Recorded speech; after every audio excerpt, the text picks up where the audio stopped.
and welcome to Crowvane Manor. Wherever you are, and whatever kind of night it's been, you've come to the right place to slow down.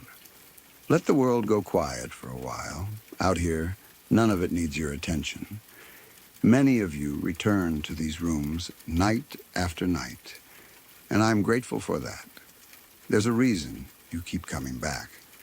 The stories kept inside these walls aren't quite like the ones you'll hear anywhere else. Before we begin, leave a comment and tell me where in the world you're listening from tonight. I always enjoy reading them. And if these stories stay with you, a like and a subscribe help more than you know. Now get comfortable, breathe slow, and let's open the door together.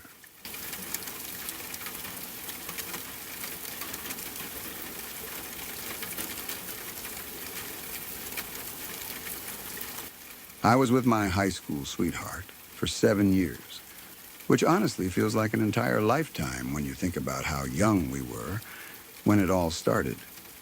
We basically grew up together. He was woven into almost every memory from that part of my life.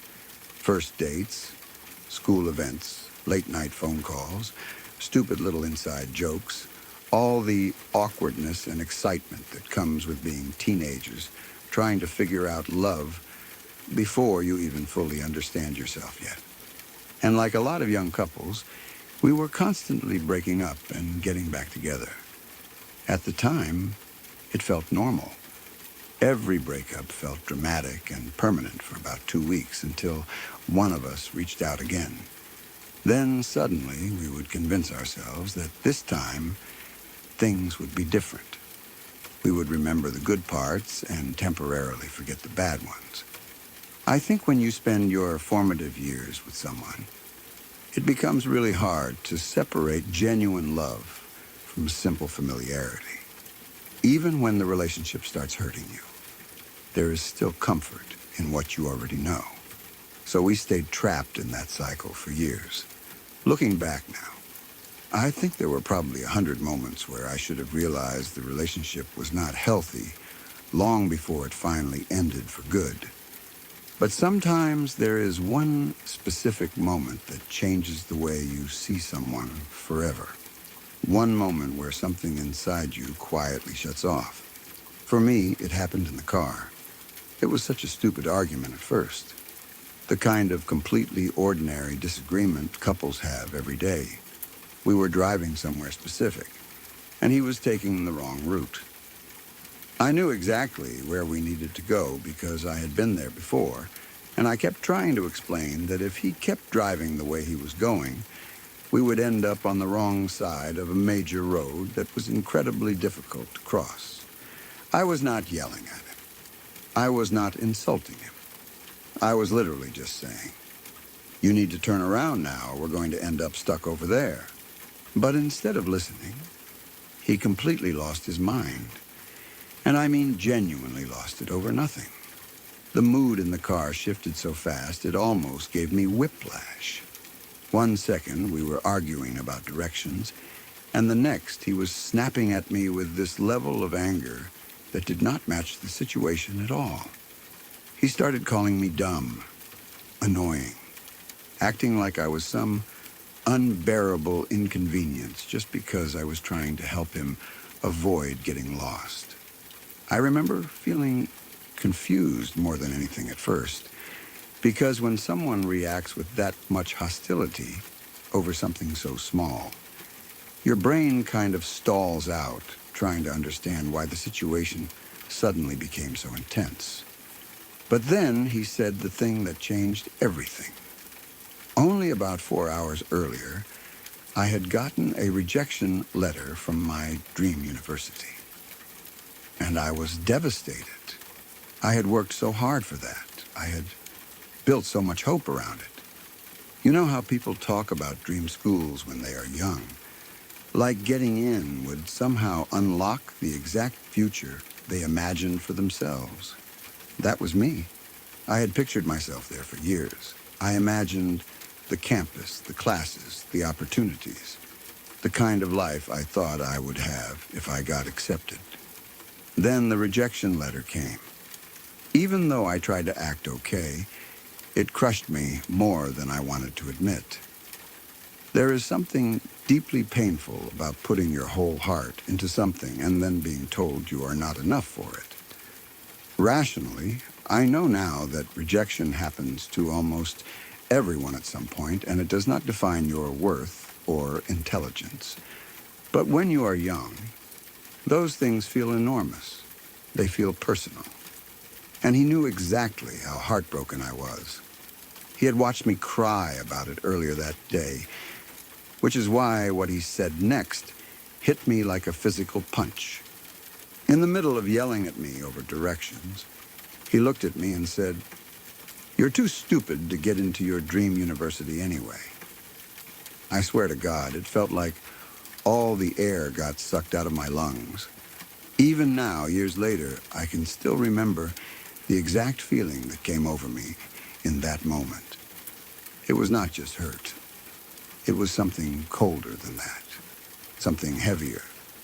It felt like my entire body went numb for a second, because there are certain things you can never take back once you say them to someone, especially when you say them during their most vulnerable moments. He could have insulted my driving. He could have called me annoying. He could have even kept yelling about the directions. All of that would have just been another stupid argument. But he deliberately grabbed the most painful thing he knew about me in that moment and used it like a weapon. That is what changed everything. I remember just sitting there silently after he said it. I do not even know if I responded. It honestly felt like something inside me quietly broke. Or maybe not even broke. Maybe it just switched off. Because the strangest part was how immediate it felt. People always imagine falling out of love as this slow process that happens over months or years. And sometimes it is. But sometimes love dies in a single sentence. Sometimes someone reveals such an ugly part of themselves that your heart instantly sees them differently forever. And that was the moment for me. I think deep down, I stopped loving him right there in that car. Not because of the rejection itself, but because of the cruelty behind what he said. Because when someone truly loves you, they do not take your deepest insecurities and stab you with them the second they get angry. That is not love. That is emotional violence, disguised as an argument. What makes it even sadder is that we stayed together after that, off and on for a couple more years, stupidly. And I say stupidly because when I look back now, I can see how much energy I wasted trying to revive something that had already emotionally died. Once someone crosses a line like that, the relationship is never really the same again. You can temporarily patch things up. You can apologize. You can have good weeks and happy moments afterward. But some part of your brain never forgets that they were willing to hurt you like that. I think that is why our relationship became so unstable after that point. Because even though we technically stayed together, emotionally, I never fully trusted him again. Every fight started feeling dangerous after that. I became aware that if he got angry enough, he would go for the throat emotionally. He would not just argue to solve a problem. He would argue to wound. And once you realize that about someone, it changes the entire relationship. I also think part of why I stayed so long was because I had known him since I was so young. When someone has been part of your life for years, leaving them feels terrifying even when they hurt you. You start thinking about history instead of compatibility. You think about memories instead of reality. You convince yourself that because you survived so much together, the relationship must mean something special. But history alone is not enough to sustain love. Sometimes people become attached to the idea of a relationship long after the relationship itself has become unhealthy. That was definitely us. The craziest part is that if you had asked me back then whether his comment was abusive, I probably would have downplayed it. I probably would have said he was just angry or that he did not really mean it. That is what so many people do when they are stuck in toxic relationships. They minimize things because fully acknowledging them would force them to confront how unhappy they actually are. But now that I am older, I see it much more clearly. A loving partner does not attack your intelligence because they are frustrated. A loving partner does not use your disappointment as ammunition. A loving partner does not watch you struggle emotionally and think, perfect, now I know exactly where to hurt you. That moment told me more about his character than all the years we spent together. And honestly, thank God it did. Because as painful as it was at the time, I genuinely think I dodged a massive bullet. I cannot imagine building a permanent life with someone who handled conflict like that. Imagine going through marriage, financial stress, children, illness, career struggles, or personal failures with someone whose instinct during anger is to emotionally destroy you. That kind of relationship slowly drains the life out of people. And the sad thing is, I think younger me was so used to the emotional chaos that I did not realize how unhealthy it was. When you spend years in a relationship filled with breakups, reconciliations, emotional highs, emotional lows, and cruel arguments, dysfunction starts feeling normal. Stability feels unfamiliar. But peace is supposed to be normal. Love is supposed to feel safe. Not perfect, because no relationship is perfect. People argue, people get frustrated, people say things they regret sometimes, but there is a huge difference between ordinary conflict and intentionally trying to crush someone emotionally. That comment about my dream university stayed with me for a long time. Not because I believed it, but because of how deeply personal it was. He took one of the worst moments of my young life and attached shame to it. But you know what is funny now? Years later, I barely even think about that university rejection anymore. Life moved on. Other opportunities came. My future did not collapse because one school said no. In fact, I eventually realized my worth had absolutely nothing to do with whether one institution accepted me or not. But his words? Those I remember perfectly. Because rejection from a university hurts your ego. Cruelty from someone who claims to love you hurts your soul. Still, I am grateful now. Grateful I did not marry him. Grateful I eventually walked away. Grateful that moment woke me up, even if it took me a while to fully leave afterward. And honestly, when I think about him now, I mostly just feel relief.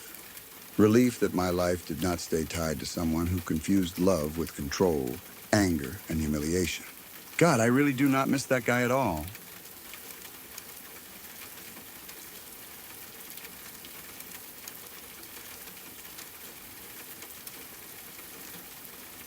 When my grandfather passed away, the man I was married to looked at me grieving and basically treated it like I was being inconvenient. This was not some distant relative I barely knew. My grandfather was the person who raised me. He was one of the most important people in my entire life. Losing him did not feel like losing an old person. It felt like losing part of the foundation underneath me. The kind of loss that changes the emotional atmosphere of your entire world overnight. And less than a week after he died, while I was still trying to process everything, my husband looked at me and said, "Old people die. How long are you going to mope around? The house needs cleaned." I still remember the shock of hearing that. Not just because it was cruel, but because it was so unbelievably cold.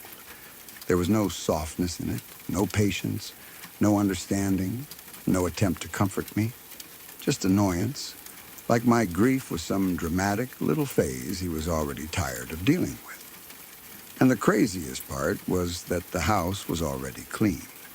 That detail honestly stayed with me because it made the whole thing even more ridiculous. It was not even about the house. It was about control. It was about him wanting me to stop having emotions that were inconvenient for him. He wanted me to hurry up and return to normal so he would not have to deal with my sadness anymore. That moment changed the way I looked at him, because grief reveals a lot about people. You learn very quickly who is capable of empathy and who only knows how to care when the pain belongs to them. And he was one of the biggest hypocrites I have ever met in my life. And before my grandfather passed away, one of his own friends had died, and he grieved for a very long time over it. I supported him through all of it. I listened to him talk about it. I gave him space to mourn. I understood that grief does not operate on a schedule. I never once told him to get over it. I never once acted irritated that he was sad, because when you love someone, you understand that losing people hurts. But when it was my turn to grieve, suddenly compassion disappeared. Suddenly death was just something old people do. It is honestly amazing how people like that can fully understand emotions when they are experiencing them personally.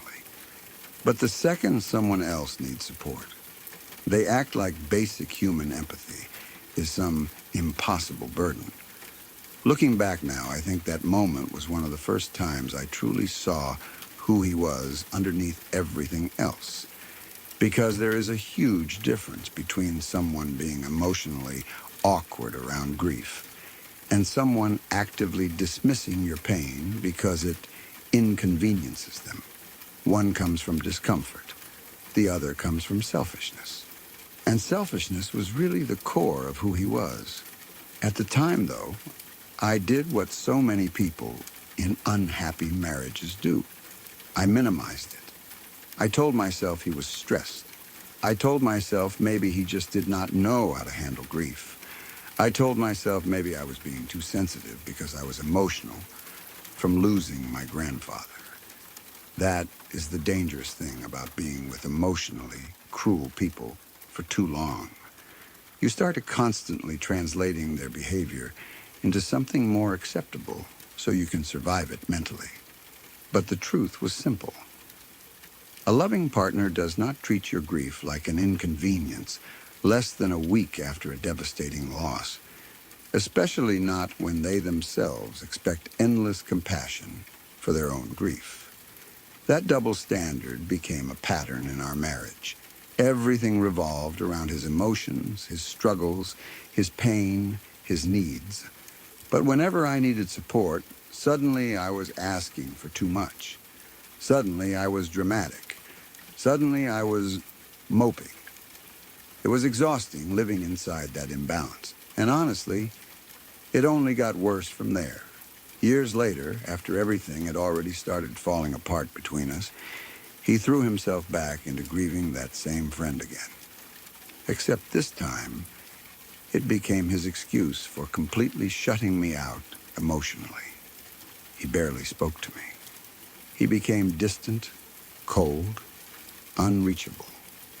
Every attempt I made to connect with him somehow circled back to him needing space because of his grief. At first, I believed him, because despite everything, I still tried to give him understanding. I thought maybe he was struggling mentally. I thought maybe he was going through something deeper emotionally than I realized. I kept trying to be patient with someone who had shown me very little patience in return.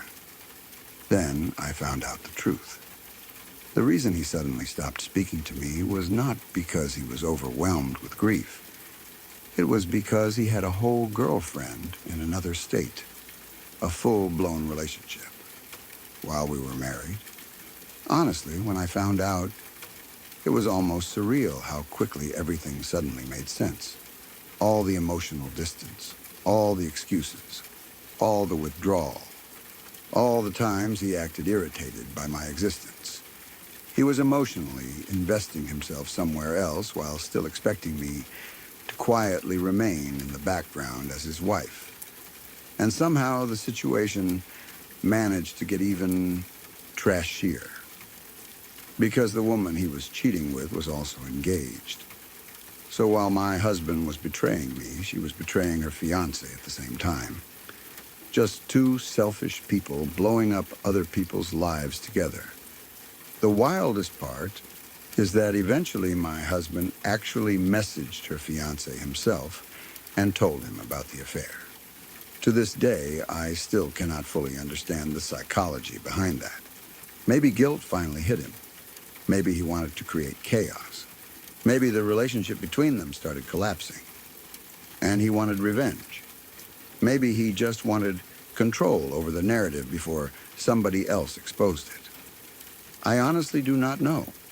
But imagine being such a disaster of a human being that you cheat on your wife with another engaged person, and then personally blow up your affair partner's relationship too. It would almost be funny if it had not caused so much damage. The strange thing about relationships like that is that while you are inside them, you keep thinking each cruel moment is an isolated incident. You treat every horrible thing as its own separate problem instead of recognizing the larger pattern connecting all of them together. The comment after my grandfather died, the emotional neglect, the hypocrisy, the cheating, the lying, the emotional abandonment. At the time, each thing felt like its own painful chapter. But looking back now, they were all connected by the same underlying truth. He fundamentally lacked empathy and accountability.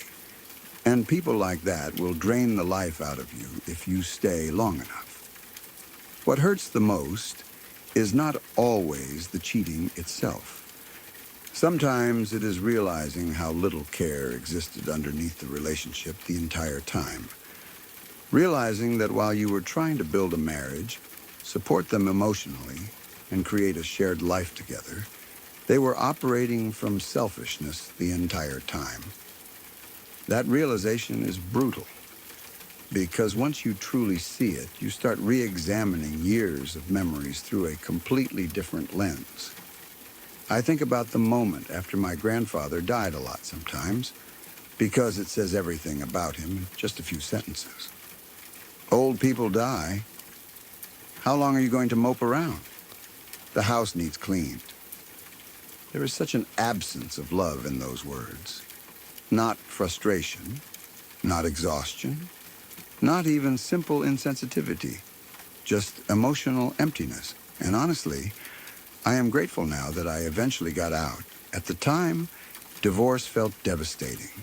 It felt humiliating. It felt like the collapse of a future I thought I was building. But now I look back and realize staying would have been the real tragedy. Because life is hard enough already without spending it next to someone who treats your pain like an inconvenience. Eventually, I started understanding something important. The right people do not punish you for having human emotions. They do not resent you for grieving. They do not weaponize your vulnerability. They do not disappear emotionally while secretly building relationships behind your back. And they definitely do not expect compassion they refuse to give in return. The older I get, the more I realize how valuable emotional safety really is. Not perfection, not constant happiness, just emotional safety. Knowing that if life destroys you one day, the person beside you will help carry the weight instead of making it heavier. I never had that with him. And honestly, thank God I do not anymore. We are divorced now, and that story was only one of many. But it was definitely one of the moments that revealed exactly who he really was.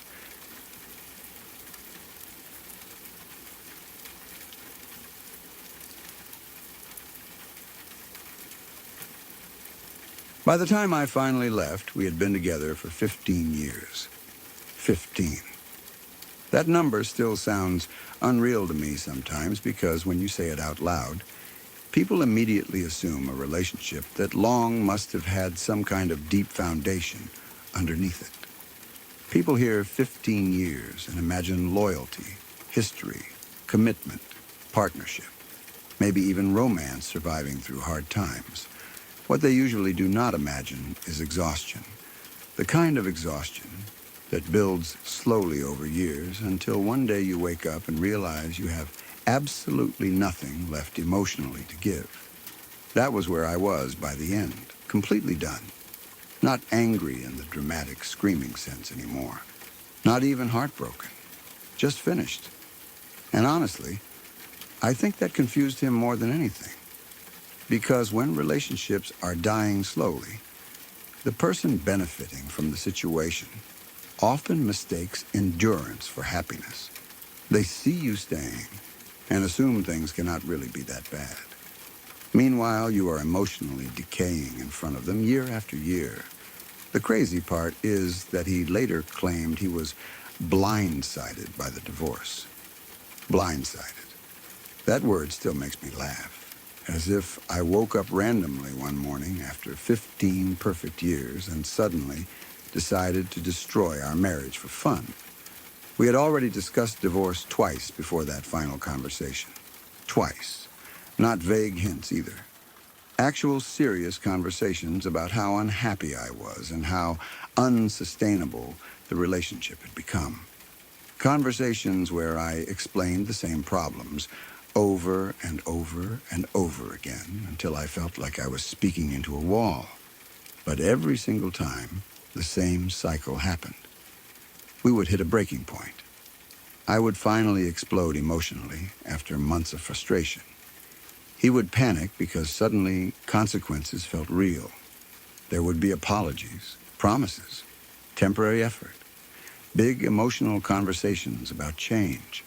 Then, slowly, almost immediately, everything would drift right back to exactly the way it had been before. Every single month felt like rerunning the same miserable episode of a television show nobody even liked anymore. Same fight, same disappointment, same apology, same false hope, same collapse, over and over and over. And the worst part is that somewhere along the way, I started accepting it too. Not because I thought it was healthy, because I stayed. That was the real problem. Not the arguments themselves, not even the broken promises anymore. It was the fact that I kept teaching him that no matter how unhappy I became, no matter how many times we repeated the exact same destructive pattern, I would still remain there afterward. People learn what they can get away with very quickly in relationships. And unfortunately, I taught him that eventually my anger would cool down and life would continue like normal again. So why would he truly change? There were moments during those years where I genuinely still hoped things could improve. I do not want to pretend I emotionally checked out the entire time. And that would be easier, honestly. The painful part is that I kept trying long after I should have stopped. I kept communicating, kept explaining, kept begging for partnership, accountability, effort, emotional presence, consistency. Whatever issue we were dealing with at the time, it always came back to the same core problem. Nothing actually changed permanently. And eventually something strange happens inside you after enough repetition. You stop believing the words, not because you become cynical exactly, because your nervous system gets tired of rebuilding hope every month just to watch it collapse again. Toward the end, I remember sitting there during one of our arguments feeling this almost surreal sense of clarity. Like suddenly I could see our future stretching forward in perfect detail. Not because it was unpredictable, because it was completely predictable. We would fight. He would apologize. Things would improve briefly. Then slowly everything would return to normal. Again and again and again. And suddenly I had this thought that hit me so hard I could barely ignore it. Why are we still doing this? Seriously, why? Why are we performing the same miserable little relationship ritual every month while pretending the outcome would somehow magically become different one day? And the answer came to me immediately, because I stayed. That was it. That was the entire reason the cycle continued. Because no matter how many times I reached my limit emotionally, I always eventually remained there afterward. So to him, my unhappiness became background noise instead of a real consequence. I think that realization changed me permanently. Because once you understand your presence is helping maintain your own misery, staying becomes much harder psychologically. The final conversation, honestly, was not even dramatic. That is the part people outside long-dead relationships often do not understand. The end rarely looks explosive once somebody is truly finished emotionally. Usually the biggest fights happen earlier, while hope still exists. By the time I finally left, I was calm. Terrifyingly calm, honestly. No screaming, no crying, no bargaining, just certainty. And I think that certainty scared him far more than anger ever had. Because for years, our relationship had survived on the assumption that eventually I would soften. Eventually, I would forgive. Eventually, I would stay. Then suddenly, one day, I did not. I remember him trying to argue the same way we always did before. Like this was another rough patch we would eventually survive through repetition and emotional exhaustion. But something inside me had already shut off completely. And once that happened, there was no reopening it. The wildest part came afterward when he admitted the truth out loud. He literally told me, "I knew. I just didn't think you would actually leave me." That sentence explained our entire marriage better than anything else ever could. He knew. He knew I was unhappy. He knew the relationship was failing. He knew the conversations about divorce were serious. He knew the patterns were destructive. He knew I was emotionally drowning. He just did not believe there would ever actually be consequences for him.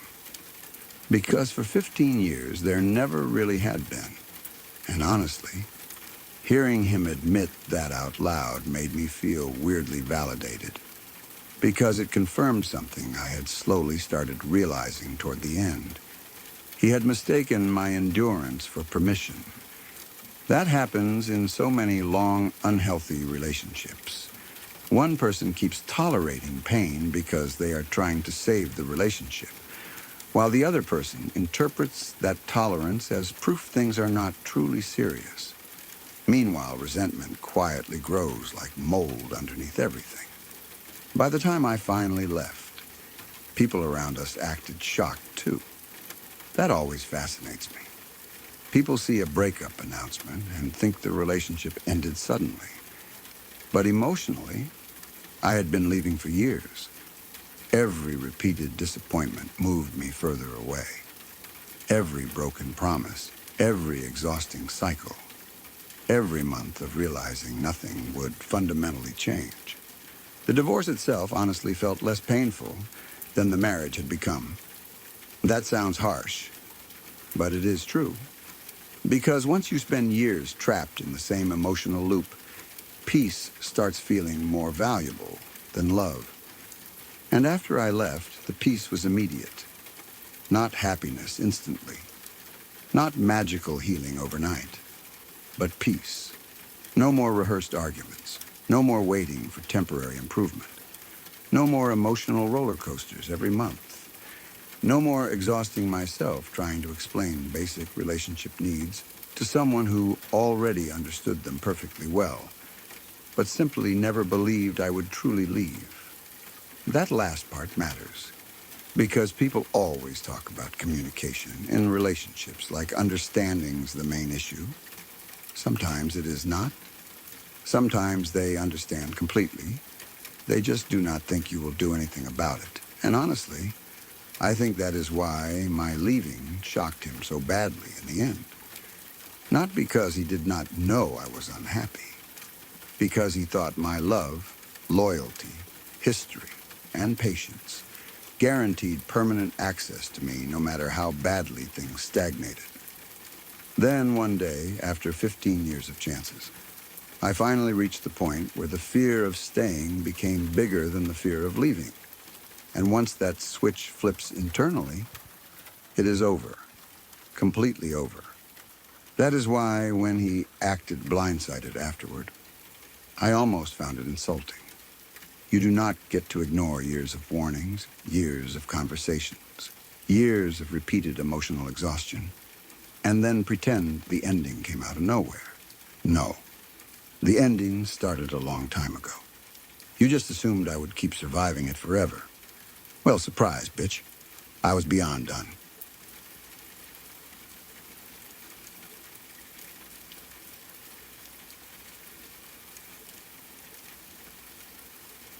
At the time, I could never fully explain why those moments bothered me so much. On the surface, they seemed small. Nothing dramatic. No screaming fights in public. No scenes dramatic enough for strangers to step in. If you only saw isolated moments, you might even think I was overreacting. But over time, I realized something important. Humiliation does not always arrive loudly. Sometimes it shows up through small, deliberate acts meant to quietly damage you in the places where you are supposed to feel respected. And honestly, that was exactly what he was doing to me. I worked at a financial institution where we also happened to hold our personal accounts. It was already slightly awkward mixing work and personal life like that, but most people understand basic social behavior in those situations. You go in, act normal, be polite, maybe chat a little, handle whatever needs handling, and leave, especially when your partner works there. At minimum, most people try not to create problems for the person they supposedly love in front of coworkers and management. Not him.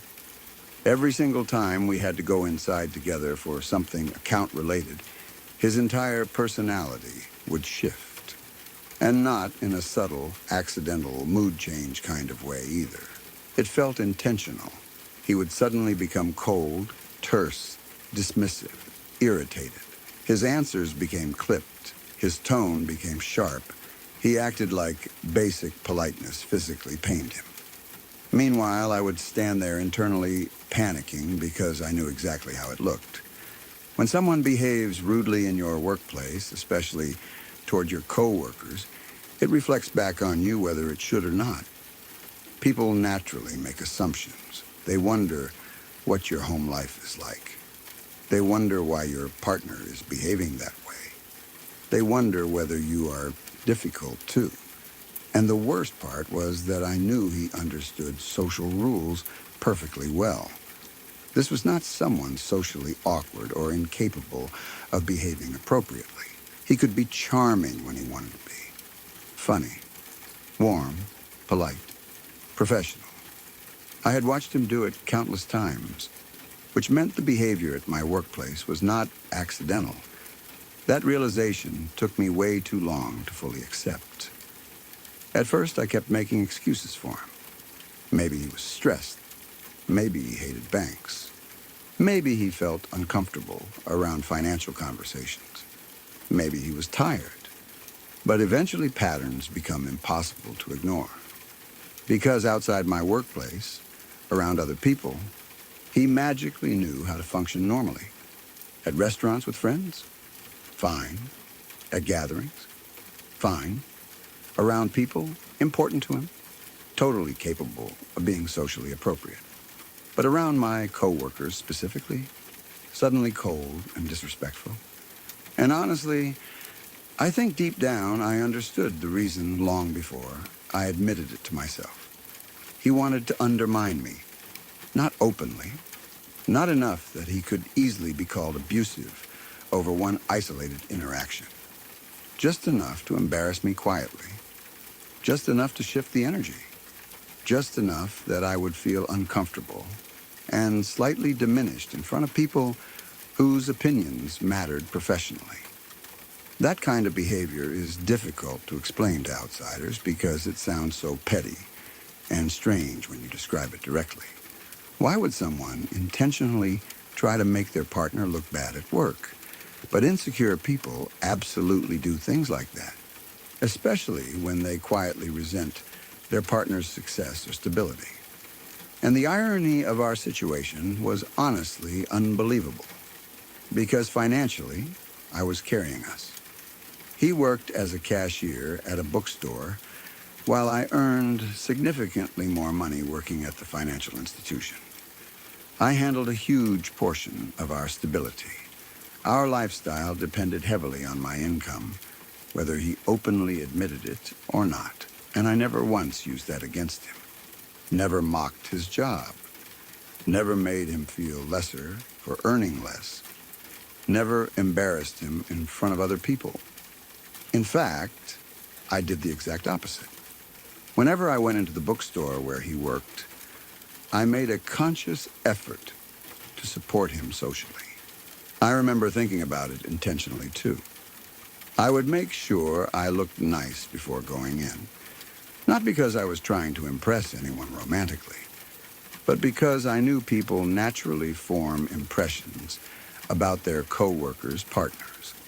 I wanted his co-workers to think well of him. I wanted him to look good. I would smile warmly at everyone. Be friendly, patient, easy to talk to. If his co-workers chatted with me, I engaged politely and kindly because, in my mind, we were a team. His environment reflected on him, and I wanted that reflection to be positive. That is what people who love each other usually do. You try to add dignity to each other's lives, not quietly remove it. And honestly, I think realizing that difference clearly was one of the moments my perspective on the relationship permanently changed. Because eventually I stopped focusing only on his rude behavior itself and started asking a much bigger question. Why was I always trying to protect his image while he kept trying to damage mine? That question haunted me once I finally saw the pattern clearly. And suddenly, dozens of old moments started making sense. Tiny passive-aggressive comments when I talked about work. Weird moods after professional compliments. Dismissive jokes about my job, subtle irritation anytime my career success became visible publicly. At some point, I finally understood that although he absolutely enjoyed the lifestyle my income provided, another part of him deeply resented depending on me. And instead of processing those insecurities like an emotionally mature adult, he handled them by trying to knock me down slightly whenever he had the opportunity. Not enough to fully destroy me, just enough to regulate his own ego. People often imagine resentment in relationships as loud hatred. But honestly, resentment is usually quieter and uglier than that. It leaks out through small humiliations, tiny acts of disrespect, subtle sabotage, moments carefully designed to make you feel smaller without creating a scene obvious enough to confront directly. And because each individual incident seems minor, you spend years doubting yourself. I remember bringing it up to him once after another uncomfortable interaction at my workplace. I tried explaining how awkward it made me feel when he acted rude to my coworkers for no reason. And immediately he turned defensive, claimed I was overreacting, said he was just tired, said I cared too much what people thought. That response confused me for a long time because part of me genuinely believed him. Maybe I was being too sensitive. Maybe workplace professionalism mattered too much to me. Maybe I was exaggerating. But now, years later and far away from that relationship, I can see the situation clearly. He knew exactly what he was doing. Because people who accidentally behave badly usually feel embarrassed afterward. He never did. If anything, there was almost a strange satisfaction underneath it. like making me uncomfortable, restored some balance inside him emotionally. And honestly, once I fully realized that, something inside me emotionally detached from him. Because it is incredibly painful to recognize that the person benefiting most from your support still wants to humble you, especially when you were never competing against them in the first place. That part still makes me sad sometimes. I truly viewed us as partners. I wanted him to succeed. I wanted him respected. I wanted people around him to see the best version of him because I loved him.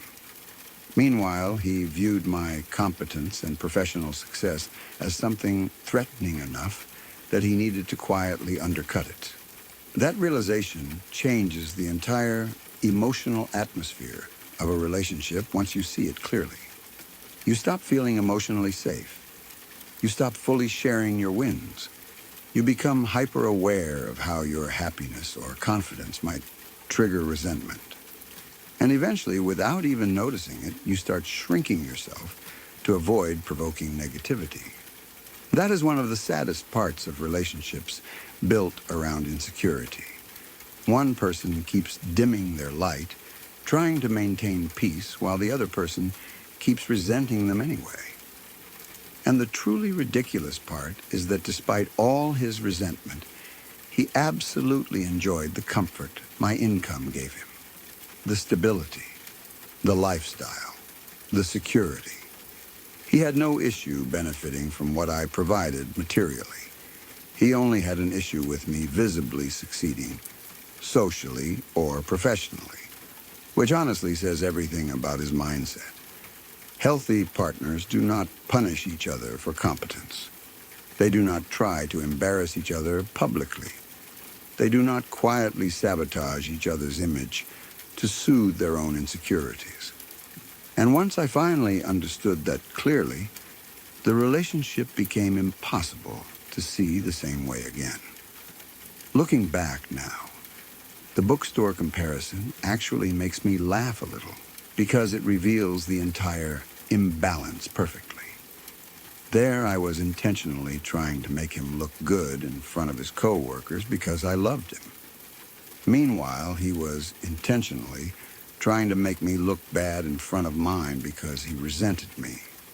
That difference tells you everything you need to know about the relationship right there.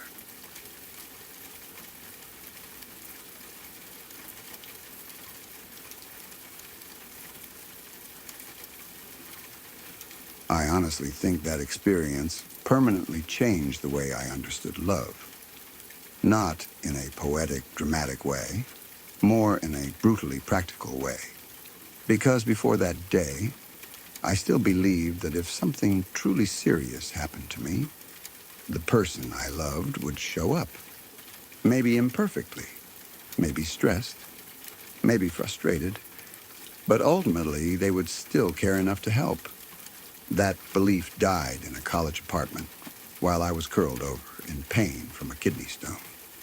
And if someone has never had one before, it is difficult to fully explain how horrifying the pain actually is. People casually compare painful experiences all the time, but kidney stones are genuinely considered one of the most severe pains a human being can experience. Your entire body basically feels hijacked. The pain comes in violent waves that make it hard to think, breathe normally, or stay still. I had already been prescribed pain medication for it. The medication was no longer helping. That is how bad things had gotten. I remember lying there in my apartment feeling completely desperate because the pain had escalated to the point where I genuinely did not know what to do anymore.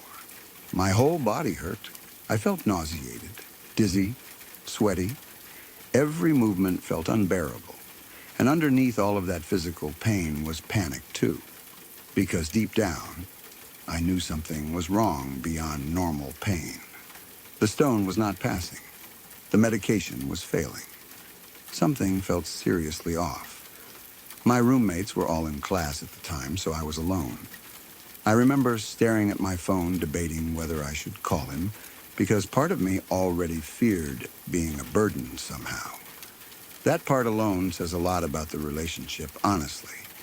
When you are in healthy relationships, you do not feel guilty asking for emergency help during a medical crisis. But somewhere along the way, I had apparently already learned to fear inconveniencing him. Still, I finally called because I genuinely did not think I could safely drive myself. I was crying by the time he answered. Not dramatic crying, pain crying, the kind where your body forces tears out because it literally cannot handle the level of distress anymore. I remember trying to explain between breaths that I needed to go to the emergency room and asking if he could please drive me. And instead of concern, the first thing I heard in his voice was irritation, actual irritation. He told me he had just gotten to the pool to swim laps. Then, after swimming, he was meeting people to work on a project. I honestly remember being confused for a second, because my brain could not process that we were apparently discussing scheduling conflicts while I was in medical distress. I begged him. I genuinely begged. Not because I wanted emotional attention, because I physically did not feel safe driving myself in that condition, and I did not want to call an ambulance again unless I absolutely had to. I explained my roommates were unavailable. I explained how bad the pain was. I explained I was scared. And instead of softening, he became angrier. That part still amazes me looking back. Most people become calmer when someone they love sounds frightened and vulnerable. He escalated instead. Then he said the sentence, "I do not think I will ever fully forget. I'm not rearranging my day to take you to the emergency room where they're not going to do anything for you anyway." Then he hung up on me. Hung up. I remember just staring at the phone afterward in disbelief while still crying from pain. Because there are moments where somebody reveals exactly how much you matter to them in their priorities, and no explanation afterward can fully undo it. And in that moment, apparently lap swimming and a project mattered more than whether I was okay. What still gets me is not even just the selfishness. It was the complete certainty in it. No hesitation, no guilt, no internal conflict visible at all. Just annoyance that my medical emergency was interfering with his plans for the day. I think part of me emotionally disconnected from him right there, even if I did not consciously understand it yet. Because once someone abandons you during genuine physical suffering, something fundamental breaks.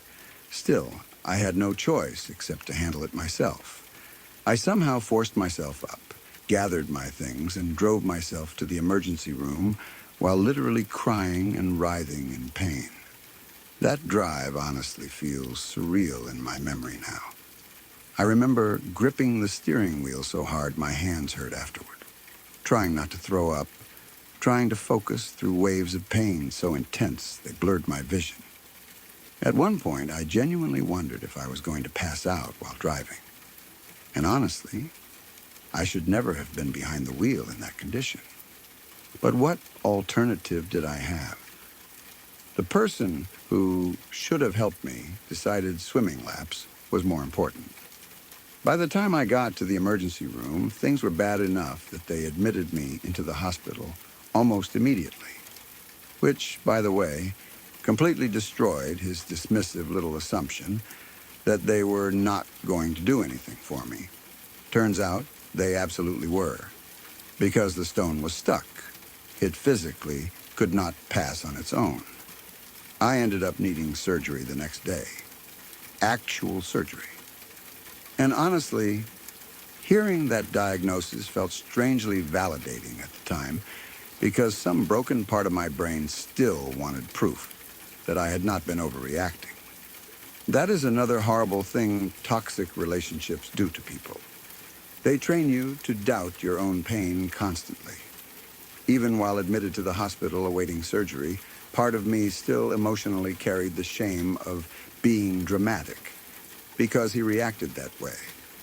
And no, he did not suddenly become caring afterward once things became officially serious. That is probably the saddest part. He did not call, did not text, did not check whether I was okay. Nothing. Apparently, his activities remained more important than the fact that his girlfriend was hospitalized and preparing for surgery. That level of emotional absence changes you. Not immediately, maybe, but permanently. Because after experience like that, you start reevaluating the entire relationship through a completely different lens. You stop asking, does this person love me? And start asking, what does love even mean to this person? Because to me, love meant showing up, especially during hard moments, especially during emergencies, especially when the other person is vulnerable and frightened and physically suffering. You do not need to be perfect. You do not even need to know what to say. But you show up. At minimum, you care. And honestly, that experience taught me something painful but important. Some people love the convenience of having you in their life far more than they actually care about you as a human being. As long as your needs remain manageable and non-disruptive, everything feels fine. But the second caring for you requires sacrifice, effort, inconvenience, or rearranging priorities. The truth reveals itself very quickly. Looking back now, I think the loneliness of that hospital stay hurt almost as much as the kidney stone itself. Not because I was physically alone. Hospitals are full of people. Nurses were kind to me. Doctors helped me. Medical staff treated me with more compassion in a few hours than my own boyfriend managed during the entire situation. What hurt was realizing the person I trusted most had emotionally abandoned me during one of the worst physical experiences of my life. And honestly, once you realize someone is capable of doing that, the relationship never really recovers fully afterward, even if you stay for a while longer, even if they apologize eventually, even if daily life temporarily returns to normal. Somewhere deep inside, you now know what happens when you truly need them. And that knowledge changes everything. I stayed longer than I should have after that. A lot of people do after moments like this. Trauma and love and denial get tangled together in complicated ways. You keep hoping maybe this incident was exceptional somehow. Maybe stress caused it. Maybe they did not understand how serious things were. But eventually reality becomes impossible to avoid. Because loving someone should never feel like facing emergencies alone while they prioritize lap swimming. Now, years later, I honestly cannot imagine treating another human being the way he treated me that day. Even a casual acquaintance crying in pain, asking for help would have mattered to me more than a workout. And that realization alone tells me everything I need to know about the kind of person he really was.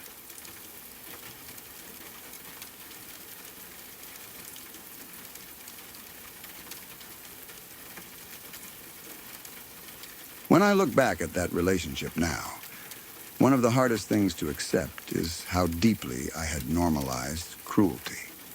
Not screaming cruelty, not obvious movie villain behavior. The quieter kind. The kind that slips into your brain slowly through little comments disguised as honesty, teasing, or just saying. And because those comments happen gradually, you do not always realize how damaging they are until much later. At the time this happened, I was 25 years old and in the middle of a really severe eating disorder. Not the kind people romanticize online with filtered photos and vague captions about body goals. The real kind. The exhausting, obsessive, physically miserable kind. My entire life revolved around food, calories, guilt, mirrors, numbers, and control. Every day felt like a constant war happening inside my own head. I was already critically aware of every inch of my body at all times. Every flaw felt gigantic to me. Every meal came with panic. Every reflection triggered some new self-hatred spiral. And physically, I was tiny. I weighed 48 kilograms at 1.63 meters tall. Looking back at photos now honestly hurts sometimes because I can see how unwell I looked, even though at the time I still believed I needed to be smaller somehow. That is the terrifying thing about eating disorders. Your brain stops showing you reality accurately. No matter how thin you become, your mind keeps moving the finish line further away. At the time, though, I truly believed if I could just become perfect enough, maybe I would finally feel worthy, beautiful, safe, wanted. And unfortunately, I was dating someone who quietly fed those insecurities instead of helping me escape them. The moment itself sounds so small when repeated out loud. That is part of why it stayed with me for so long. Because people often imagine life-changing emotional wounds arriving through huge traumatic events. But sometimes it is just one sentence spoken casually while you are already vulnerable. I had just gotten out of the shower and was rushing around getting ready for work. It was a normal morning, nothing dramatic happening.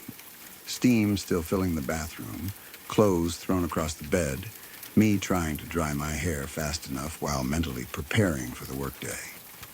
I remember feeling relatively okay that morning, too, which was rare back then. Not confident exactly, but neutral enough to function. And then he looked at me and said, "If you didn't have cellulite, you'd be perfect." Just casually. Like he was commenting on the weather. I remember freezing for a second while pulling on my clothes because, honestly, my brain did not fully process it immediately. The sentence was delivered so matter-of-factly, not as an attack during a fight, not during some heated argument, just dropped into an ordinary morning while I was standing there half-dressed. And what still gets me is how targeted it was. Because cellulite is one of those things women are trained to obsess over irrationally. Entire industries exist purely to convince women that completely normal human skin texture is somehow a flaw needing correction. Meanwhile, the reality is that most women have cellulite.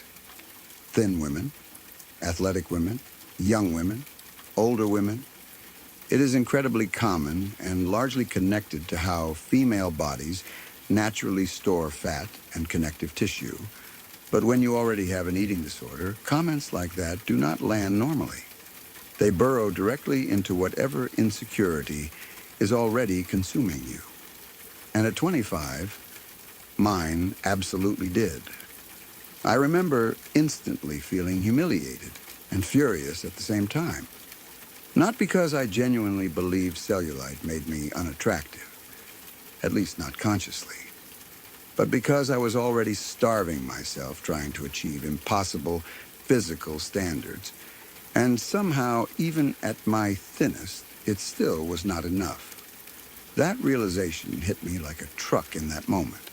I could literally be medically underweight and still be standing there listening to a man point out another flaw he believed prevented me from being perfect. And honestly, something inside me snapped a little. Because usually when he made comments about my appearance, I internalized them quietly. I would spiral privately later, analyze myself in mirrors, punish myself mentally, restrict food harder. But that morning, for whatever reason, anger arrived before shame did. So I snapped back immediately and asked him where his six-pack was. And suddenly, he got offended. That part still amazes me.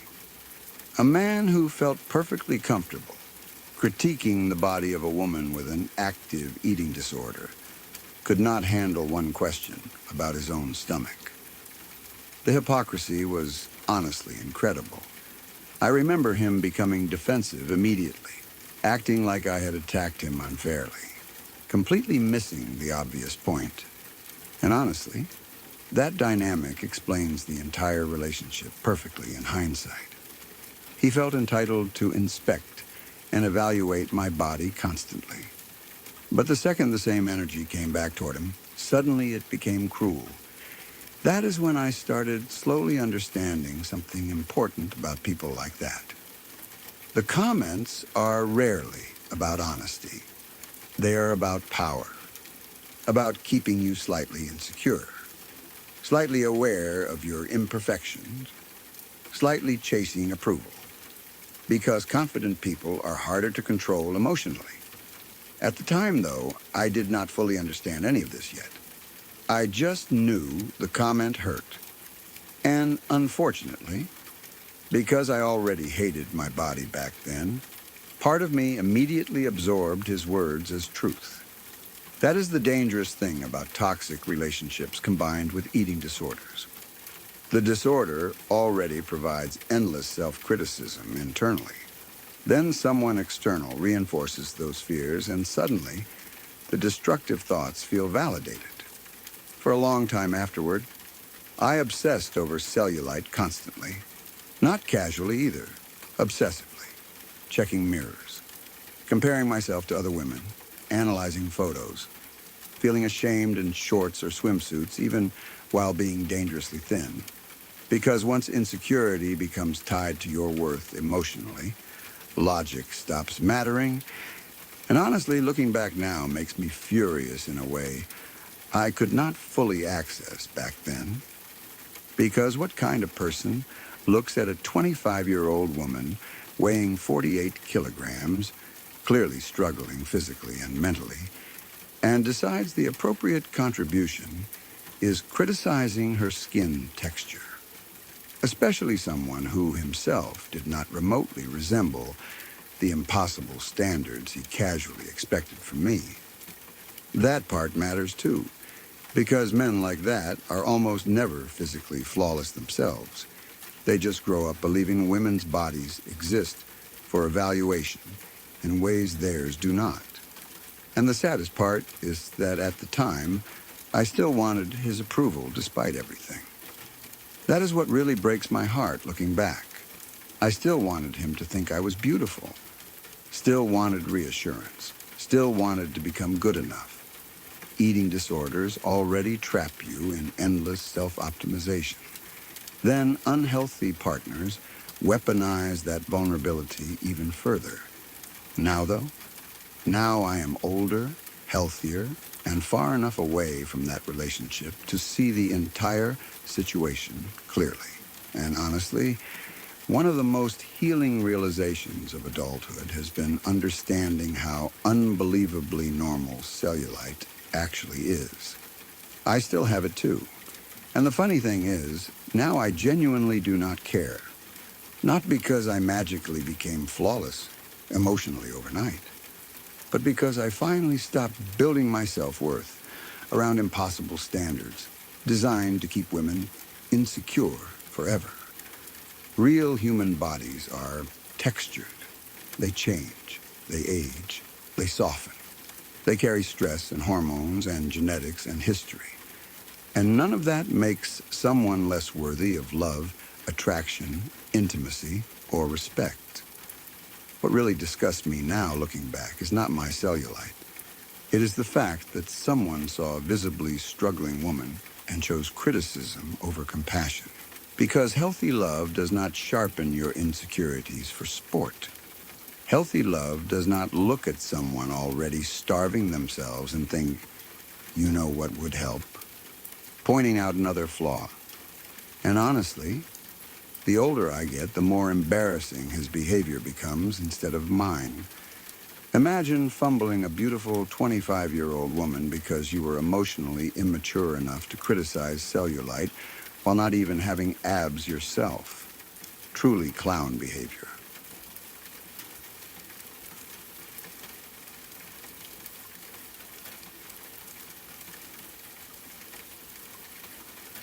At the time, I thought we were having a normal adult conversation about the future. That is what still unsettles me most when I look back on it now.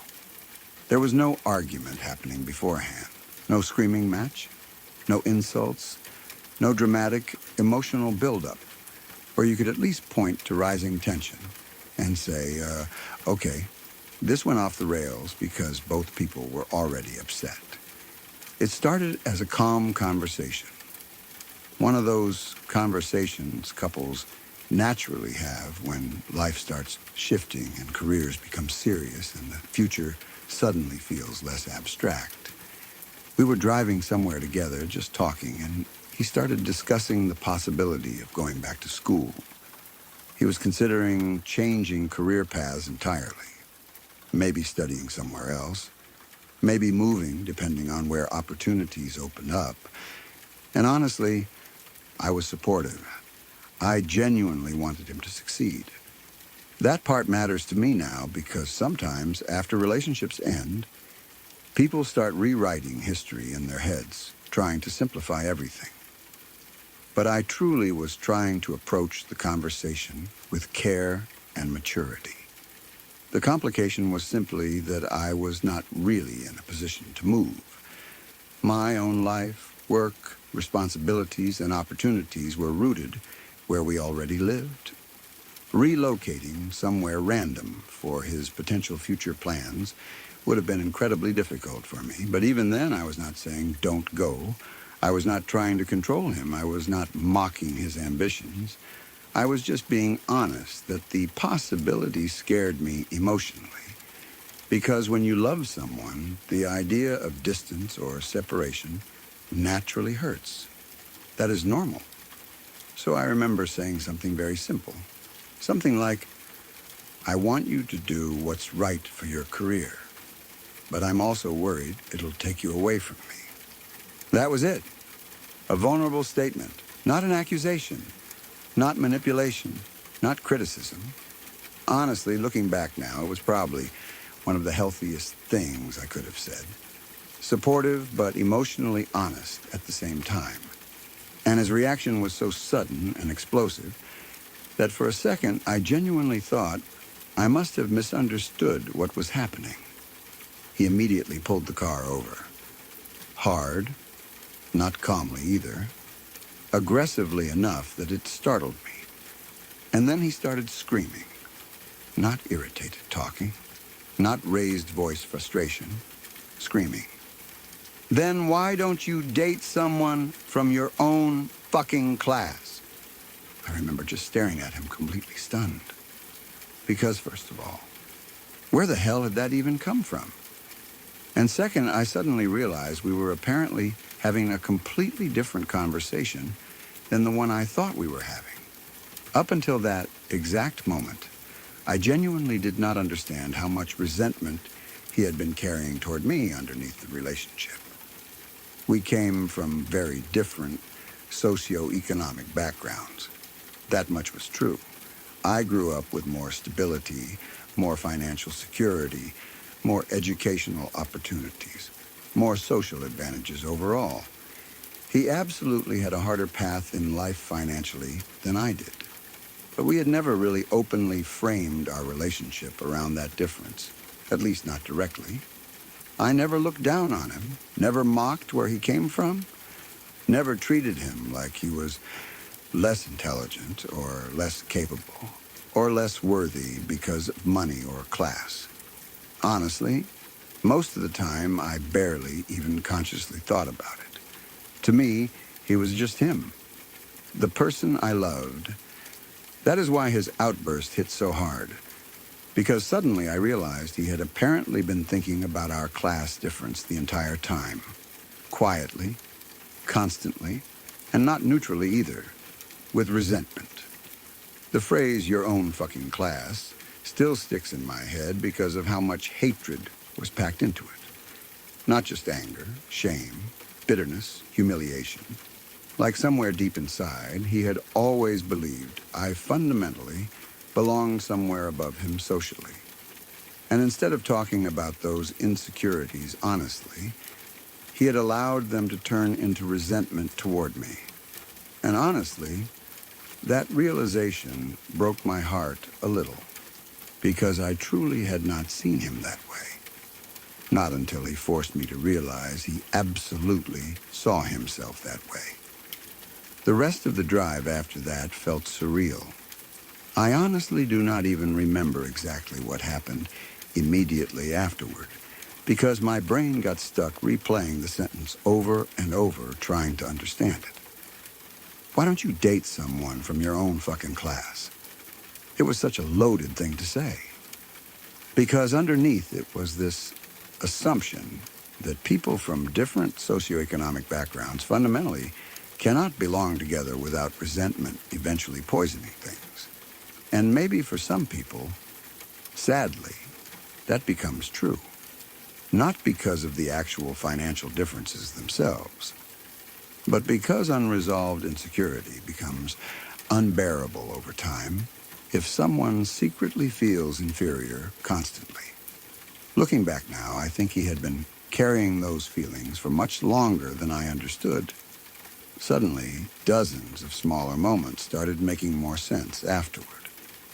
Times he reacted strangely to discussions about education, little defensive comments about wealthy people, moments where compliments toward me seemed to irritate him instead of making him happy, subtle jokes about privilege that did not entirely sound like jokes.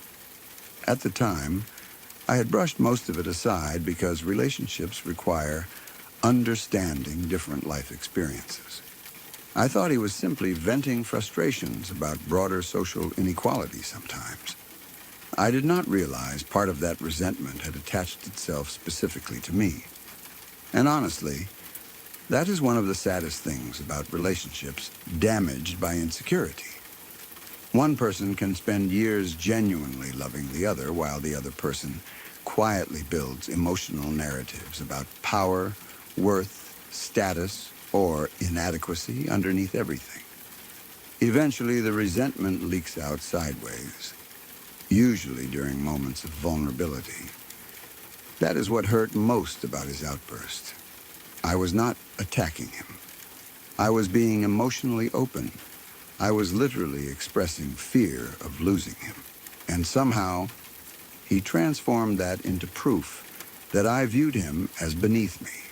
That level of distortion is incredibly difficult to survive long-term in relationships, because eventually you start realizing the other person is responding not to who you actually are, but to the insecurities they project onto you. No amount of reassurance can permanently fix that, because the real battle is happening inside them, not between the two of you. And honestly, I think part of him hated that he needed me emotionally while simultaneously feeling threatened by what I represented socially. That combination creates really ugly dynamics sometimes, especially when someone lacks the emotional maturity to separate their own shame from the person standing in front of them. The wild thing is that before that moment, I truly believed we were equals emotionally in the relationship.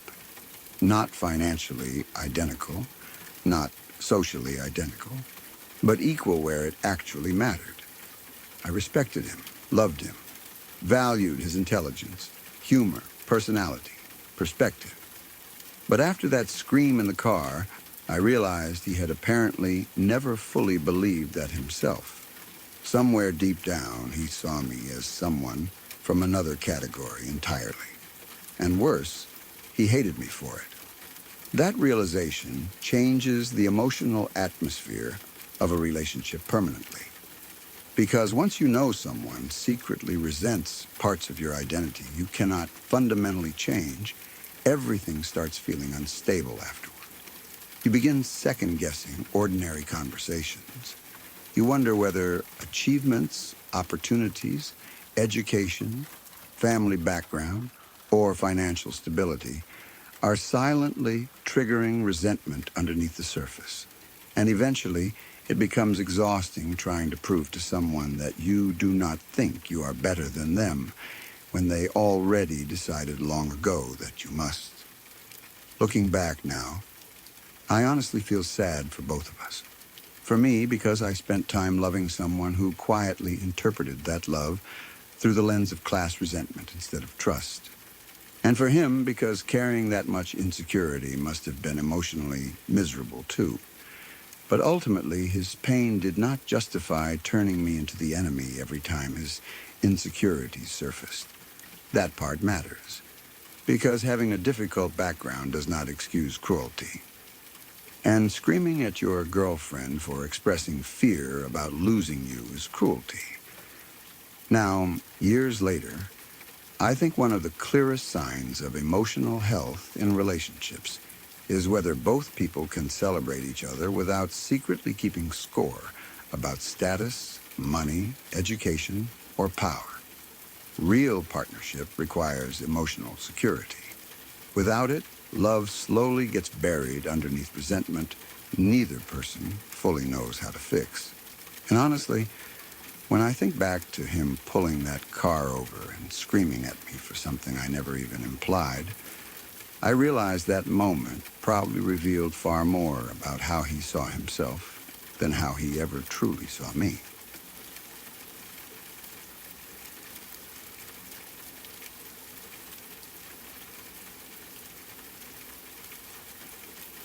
Let me hold the story right there for a second. You know how the dark creeps in slow. Well, so does a channel like this one.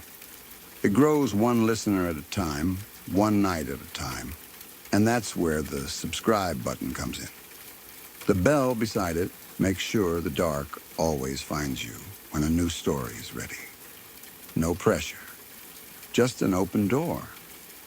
Now let's pick up where we stopped.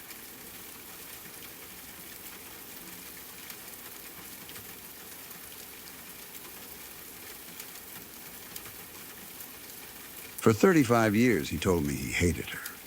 Not disliked. Not we have a complicated history. Hated. That was the word he used over and over throughout our marriage whenever her name came up. According to him, she had chased him relentlessly for decades. He painted her as obsessive, inappropriate, manipulative, unable to let go. He would roll his eyes talking about her, complain about the letters she mailed, complain about the notes she somehow managed to send through their children, act irritated whenever she inserted herself into his life again. And honestly, after hearing the same story for decades, I believed him completely. Why wouldn't I?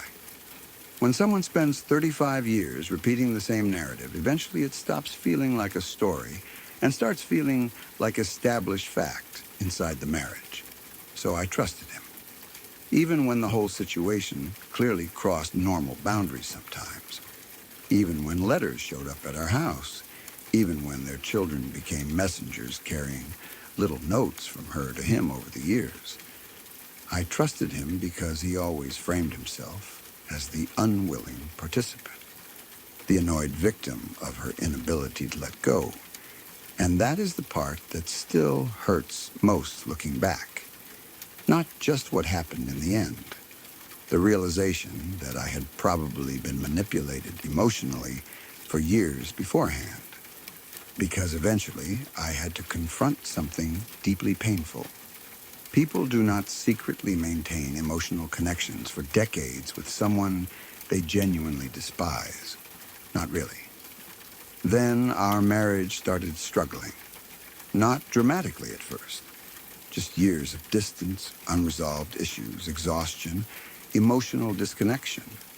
The kind of slow erosion that happens in long marriages sometimes when people stop truly facing problems, honestly. And almost immediately, there she was again. Like she had been waiting just outside the door the entire time. Suddenly, they were talking regularly. Then she was calling him. Then somehow she was moving hundreds of miles to our town. Hundreds of miles.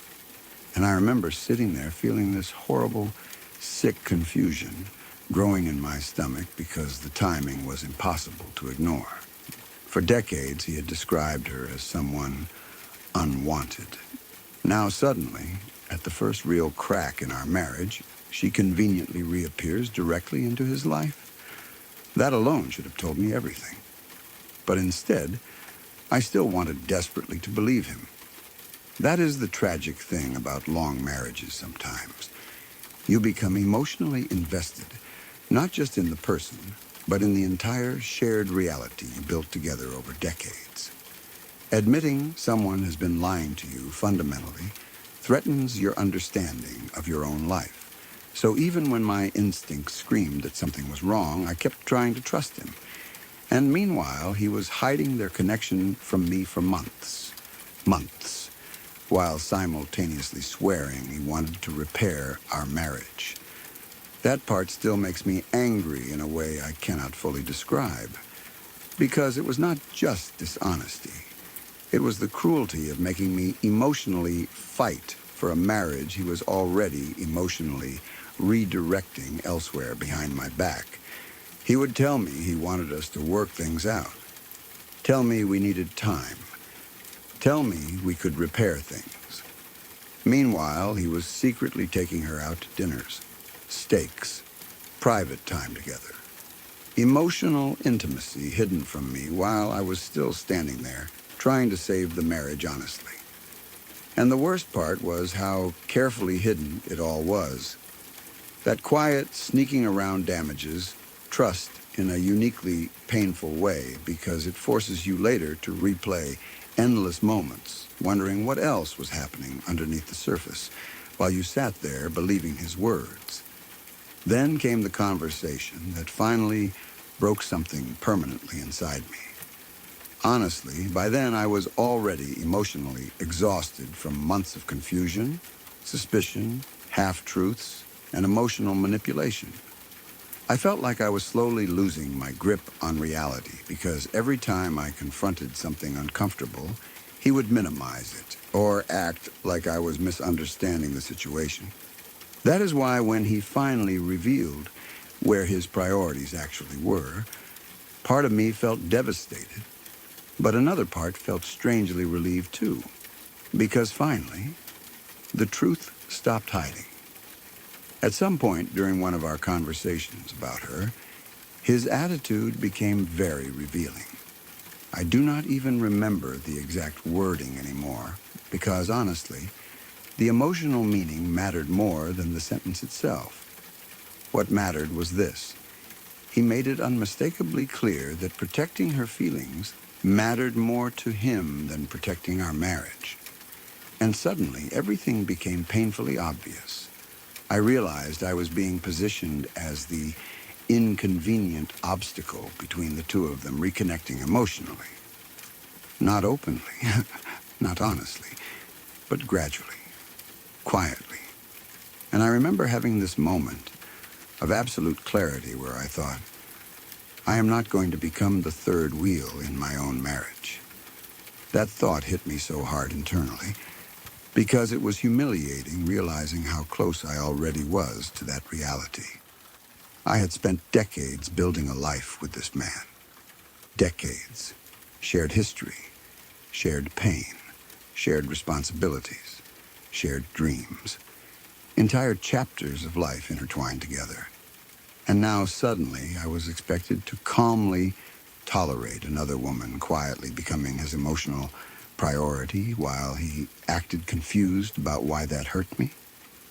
Absolutely not. Then later, after realizing I was serious about leaving, he tried walking parts of it back. And honestly, that may have hurt almost more. Because instead of genuine accountability, he switched into this sarcastic, sardonic tone people sometimes use when they want to rewrite reality after saying something revealing. Like suddenly, I had simply misunderstood. Like maybe I was overreacting emotionally. Like his behavior was not actually what it clearly was. That tone infuriates me now, looking back, because it felt so deeply manipulative. First, they reveal the truth through actions. Then, when consequences arrive, suddenly you are too sensitive for responding to the truth correctly. But by then, something inside me had finally solidified. I think after enough years, after enough betrayals, after enough moments where someone shows you exactly who they are, eventually denial becomes harder to maintain than acceptance. And I finally believed him. Not his excuses, not his sarcasm afterward, not his attempts to minimize. I believed his actions. That is the key difference. For decades, I had listened mostly to his words. He says he hates her. He says she means nothing. He says he wants our marriage. He says he wants to repair things. Meanwhile, his actions quietly told a completely different story underneath. And eventually I reached the point where I trusted the actions more. So I told him, she's your priority. You keep her. I'm done. And honestly, I think he was genuinely shocked. Because people who slowly shift emotional loyalty outside a marriage often convince themselves their spouse will continue tolerating it indefinitely, as long as they avoid openly admitting the truth. But once the illusion breaks, everything changes very quickly. Leaving shattered me emotionally at the time. I will not pretend otherwise. 35 years is not a casual relationship. You simply walk away from unaffected. It broke my heart into what genuinely felt like a million pieces. There is grief that comes not only from losing the person, but from losing the version of your shared history you thought was real. I had to mourn the marriage itself while also mourning the realization that perhaps this emotional connection with her had never truly disappeared the way he claimed. That kind of realization rewrites entire decades in your mind.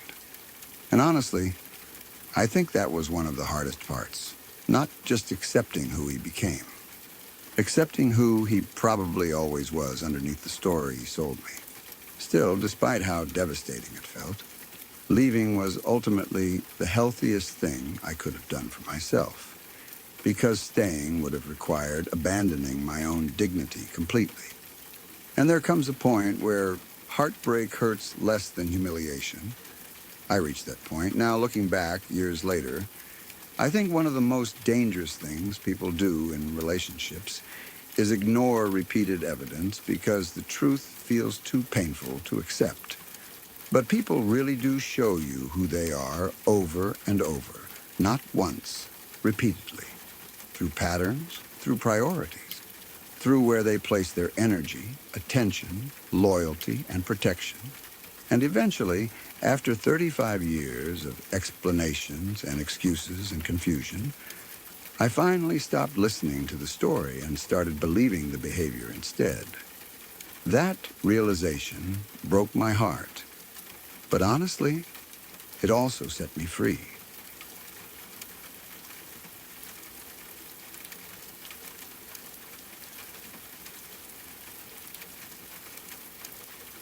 We were together for 4 years, and by the end of the relationship, I thought we were moving toward marriage.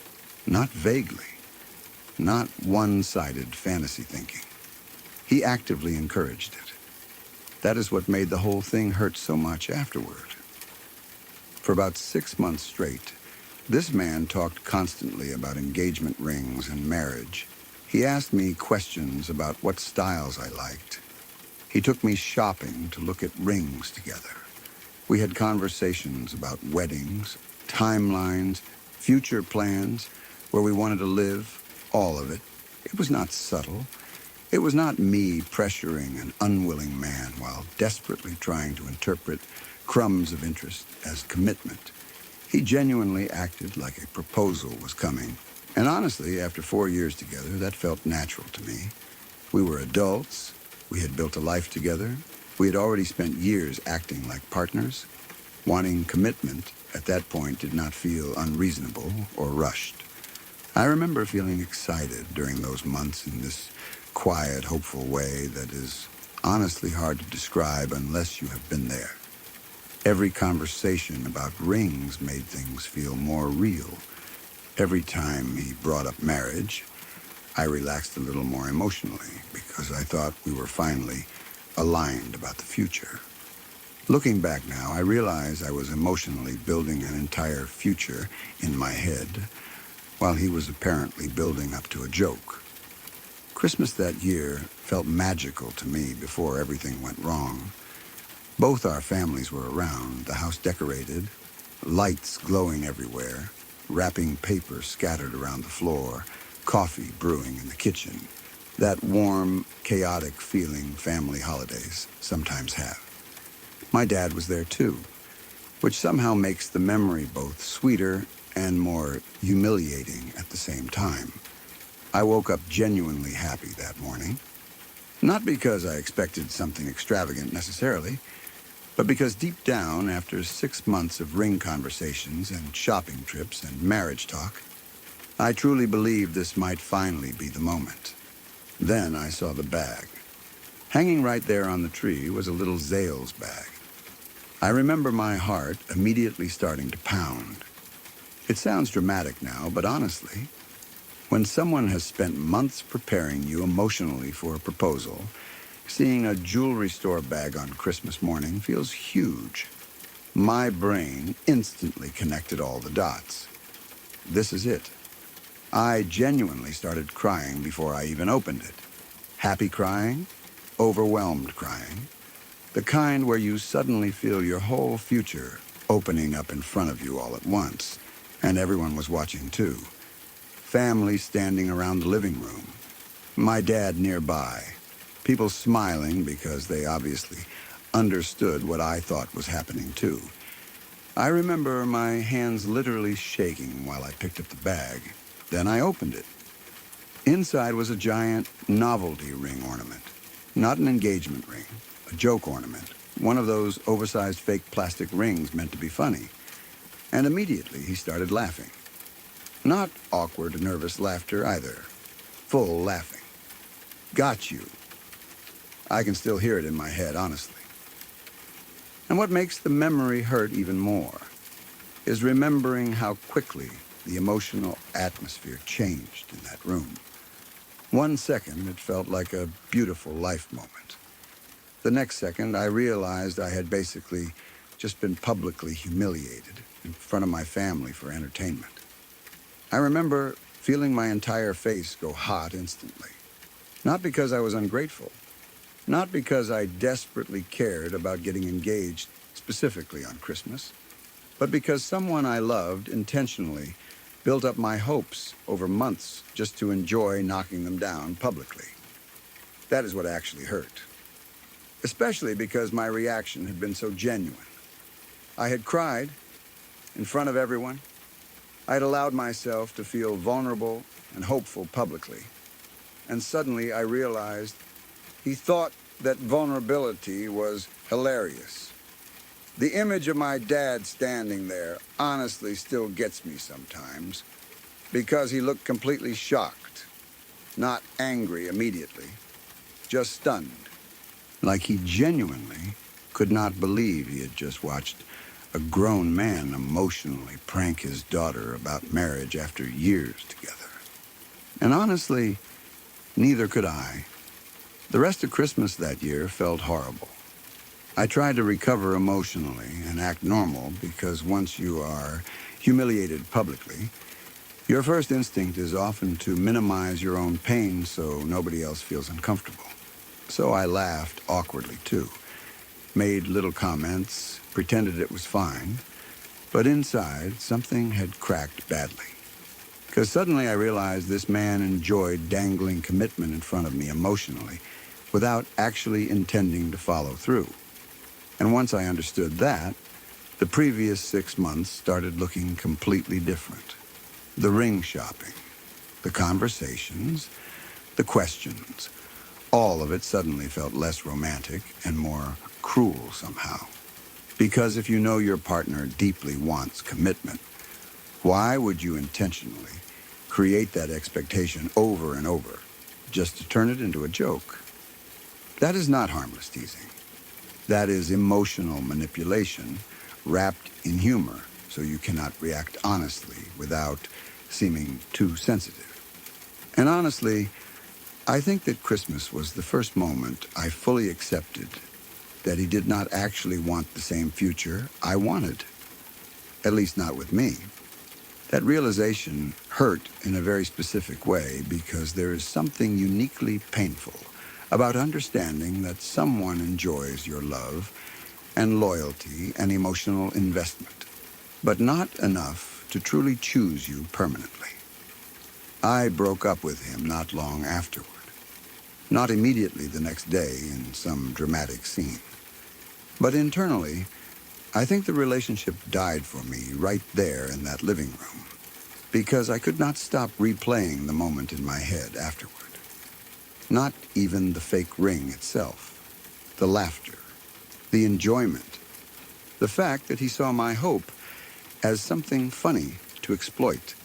And honestly, once respect disappears from a relationship, love usually starts dying not long after. Then came the part that really messed with my head for a while afterward. Almost immediately after we broke up, he met another woman. And within a year, they were married. Married. After spending 4 years telling me indirectly, vaguely, jokingly, eventually, maybe someday. That part honestly shattered me for a while, because it forced me to confront a truth people often avoid saying out loud because it sounds cruel. Sometimes it genuinely is not about marriage itself. Sometimes it is about whether they specifically want to marry you. And that realization can absolutely destroy your confidence temporarily. I spent a long time afterward wondering what she had that I did not.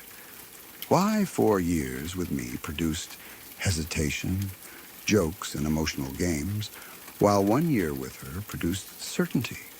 Was I not lovable enough, not important enough, too demanding for wanting commitment after years together? Those thoughts can spiral badly after relationships like that. But now, years later and much healthier emotionally, I actually see the situation differently.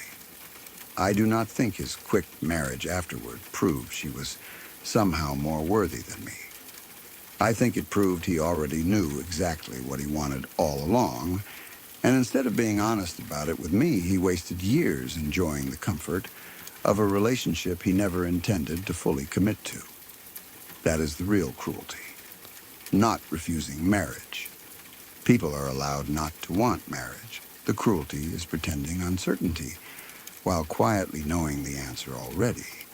Because if someone truly wants a future with you, consistent action usually follows eventually. Not endless dangling promises. Not public humiliation disguised as jokes. Not 6 months of ring shopping leading to a novelty ornament and laughter. That experience taught me something painful but valuable. Confusion in long-term relationships is often an answer in itself. People who genuinely want to build a future with you usually do not enjoy keeping you emotionally suspended for years. And honestly, the older I get, the less embarrassed I feel about crying that Christmas morning. My reaction was not foolish. It was sincere.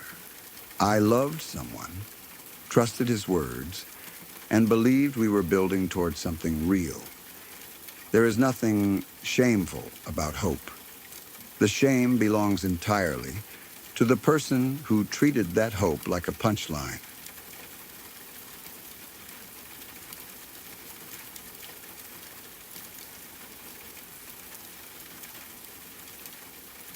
Looking back now, I honestly do not know how I physically kept going for as long as I did. At the time, I called it love. Now I think a huge part of it was survival mixed with hope, and a completely broken understanding of what partnership was supposed to look like.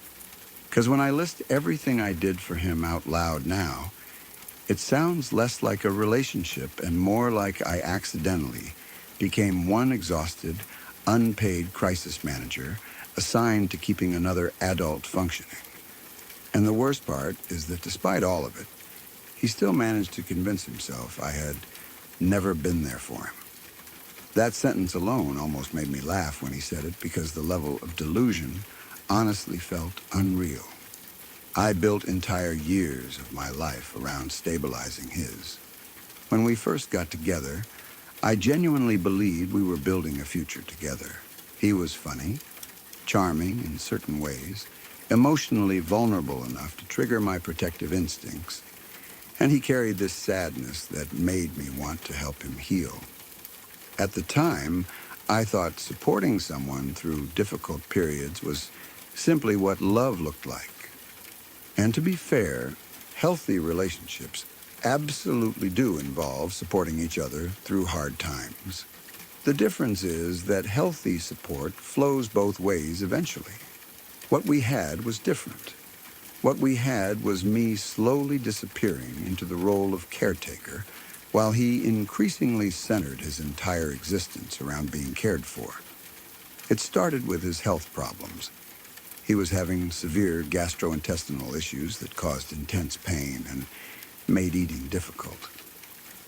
And honestly, I felt horrible for him. Watching someone suffer physically over long periods is emotionally draining, especially when doctors initially do not have answers. So I threw myself into helping, researching symptoms, finding specialists, helping coordinate appointments, encouraging him when he felt hopeless, keeping track of information doctors mentioned, helping him advocate for himself medically because he became overwhelmed so easily. And eventually, after months of pushing and supporting and organizing, he finally got diagnosed properly. I remember feeling genuinely relieved and proud that we had figured it out together. That word matters now looking back. We. Because at the time, I still thought we were a team. Then came the depression. And again, I stepped fully into caretaker mode. I found him a therapist because he could not seem to organize it himself. I helped him navigate medication. I reassured him constantly when antidepressants affected his libido and made sex difficult emotionally for him. I researched ways to help him still feel desired and wanted because I knew how much shame he carried around masculinity and intimacy issues. And honestly, I handled all of it gently, patiently, with compassion. I never mocked him, never weaponized his vulnerability, never made him feel broken for struggling mentally or physically. I loved him, at least I thought I did. But slowly, over time, my entire life started revolving around managing his emotional stability. There were nights where he would send me terrifying messages that made me genuinely afraid for his safety. The kind of vague, dark, emotionally loaded texts that instantly flood your body with panic because you are scared someone might hurt themselves. And every single time, I dropped everything. Middle of the workday, I left work. Middle of the night, I got in the car, exhausted, busy, emotionally drained already. Did not matter, because when someone you love makes you fear for their safety, your brain goes into emergency mode immediately. So I ran to him over and over and over again. And honestly, I think part of me lived in a constant low-level state of emotional crisis during that relationship. Always monitoring, always anticipating, always ready to stabilize the next disaster. Then there was the house. I helped him sell it, handled logistics, helped organize things. Helped emotionally manage his stress through the process because even normal adult responsibilities overwhelmed him constantly. Then we moved. Twice in 1 year. Anyone who has moved even once knows how physically and emotionally exhausting it is. Packing, paperwork, lifting, cleaning, organizing, changing addresses, handling utilities, figuring out logistics. And again, guess who carried most of the emotional labor? Me. Of course, me. Meanwhile, I was also walking his completely untrained dog because somehow basic responsibility, even there, kept falling back onto me too. And honestly, that stupid dog became symbolic of the whole relationship eventually. He loved the idea of things, the companionship, the comfort, the emotional support, but the actual work, that somehow always became my responsibility. Then came the adoption revelation. That was genuinely huge emotionally for him. Learning he was adopted reopened all kinds of complicated identity issues and grief and confusion inside him. And honestly, I understood why. That kind of discovery can shake someone deeply. So again, I showed up fully. I listened for hours, comforted him, helped him process complicated feelings around family and identity and abandonment.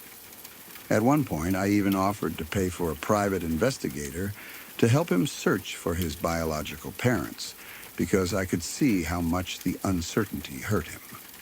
That detail still gets me emotionally sometimes, because I was willing to spend my own money helping this man piece together his identity and history, while he simultaneously viewed me primarily as labor keeping his life functioning.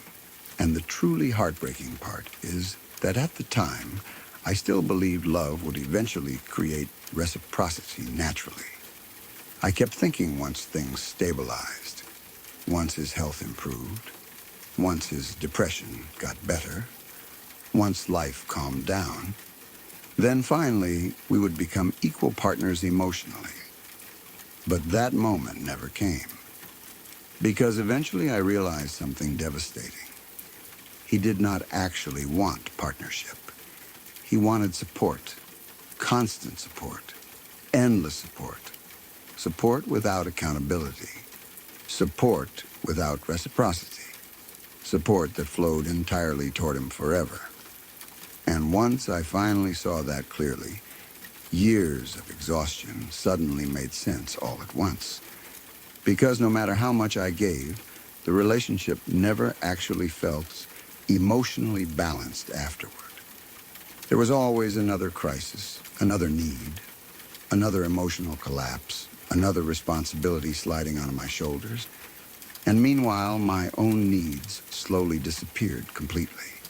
That is what really destroys people in these dynamics. Not simply giving too much once, living for years in a relationship where your humanity becomes secondary to your usefulness. And honestly, the moment I finally understood how he truly saw me was brutal. Because deep down, I think he absolutely appreciated what I did for him practically. His life became easier with me in it. More organized, more stable, more emotionally regulated, more functional. But that is not the same thing as loving someone fully. Eventually, I realized he did not really see me as a whole person with needs equal to his own.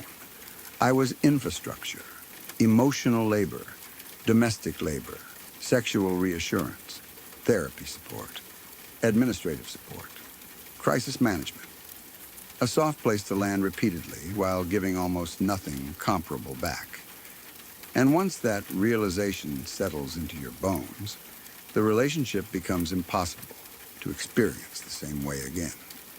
The phrase bang maid sounds harsh when people use it online sometimes, but honestly, I understood it viscerally by the end, because I truly felt reduced to a role instead of loved as a person.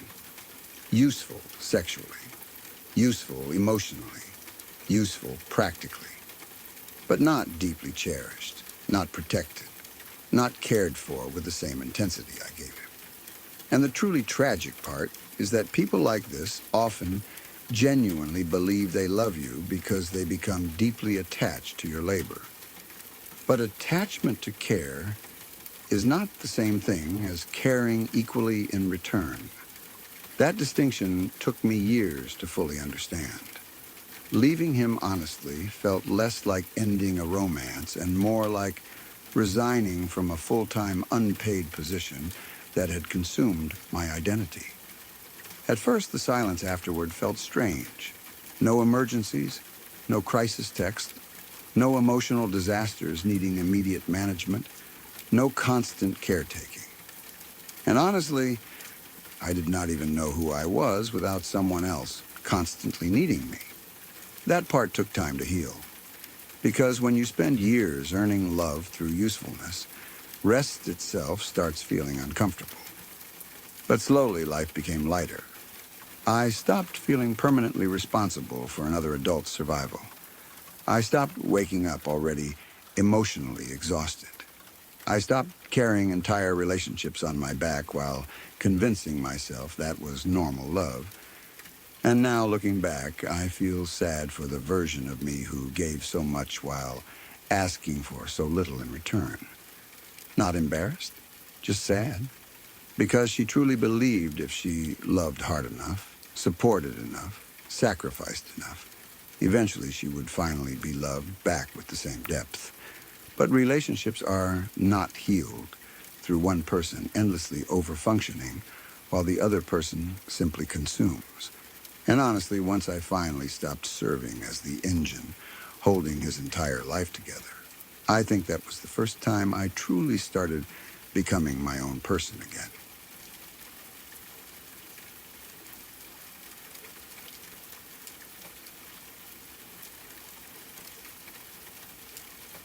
There are certain moments in unhealthy relationships that stay with you forever. Not because they were loud or dramatic, but because of how nakedly they revealed the way the other person truly saw you. Sometimes it is not even the words themselves that destroy you. It is the expression on their face while saying them. The complete absence of kindness. The way contempt suddenly becomes visible without warning. That was the moment that stayed with me. And honestly, even now, years later, I can still remember the exact feeling that hit my chest when I saw that look on his face. We had already been together long enough by then that the relationship was full of tiny wounds accumulated over time. Not one huge, obvious disaster everybody outside the relationship could immediately point to and say, leave him.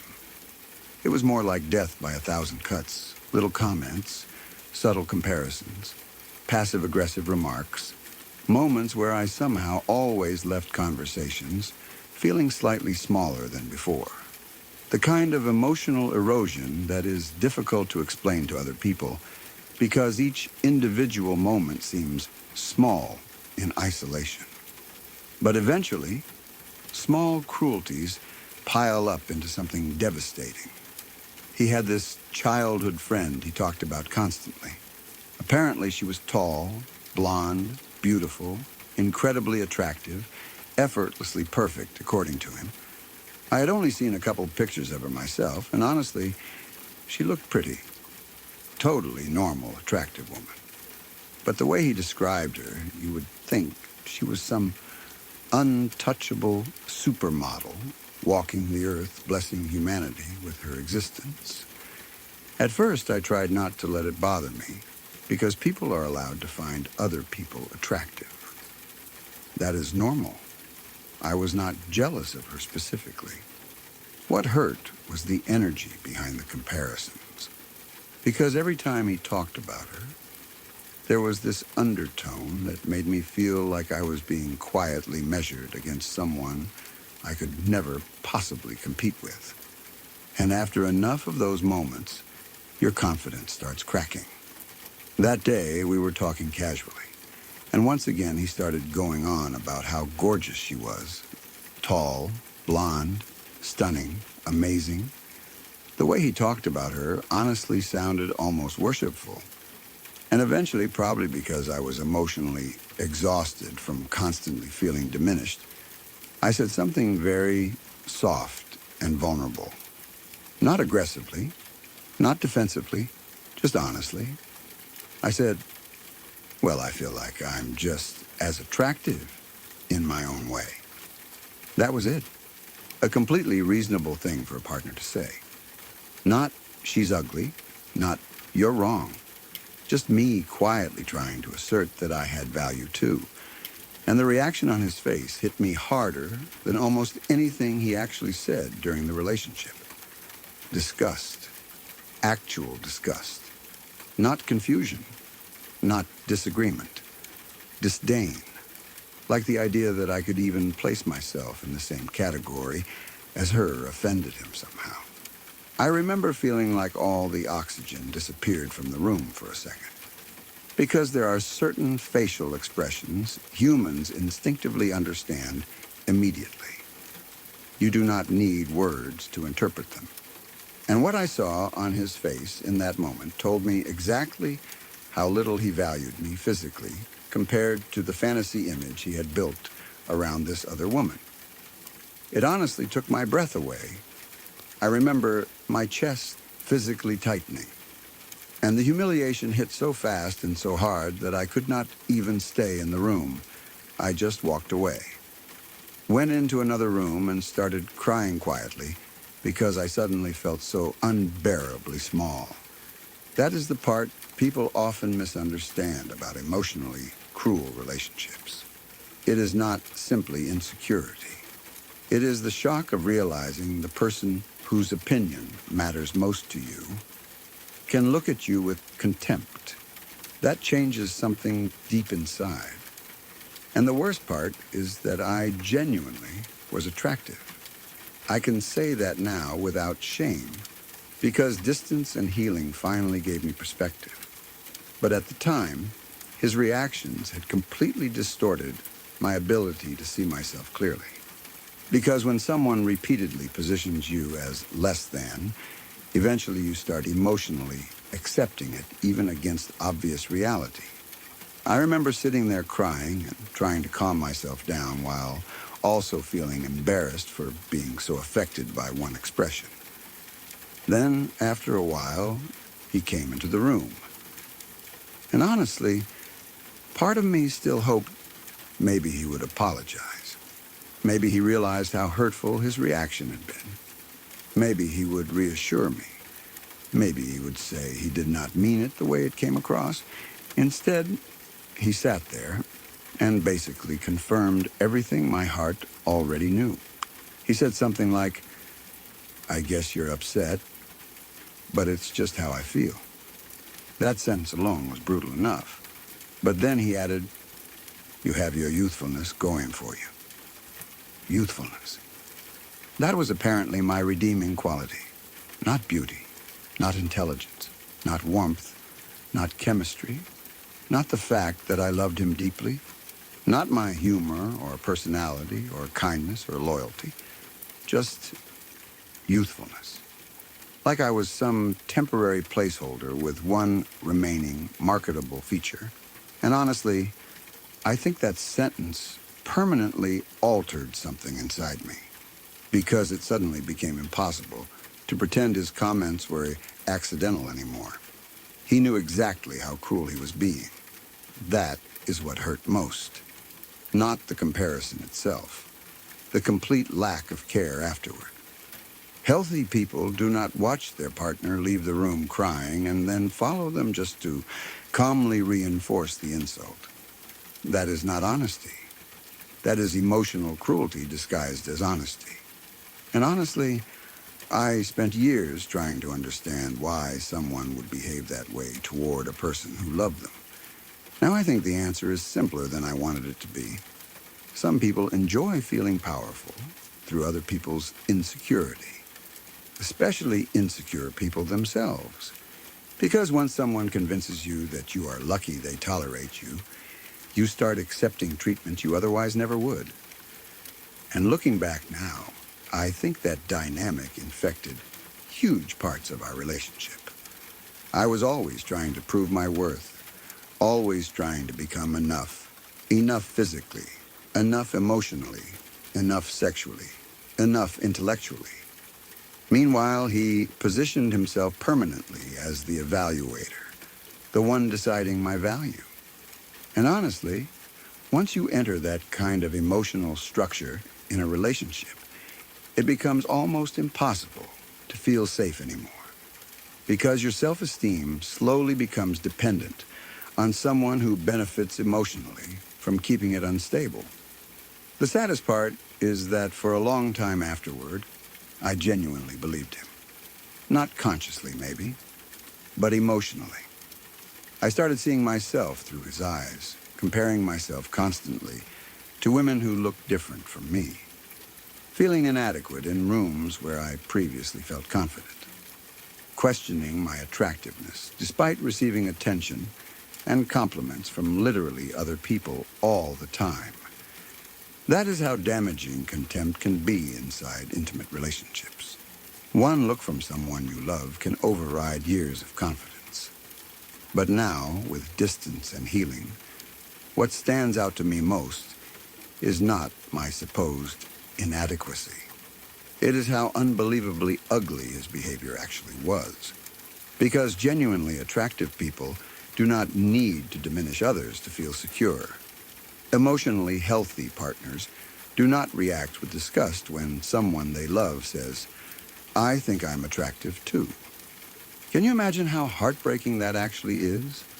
A woman quietly trying to claim space for her own beauty and being met with visible contempt for it.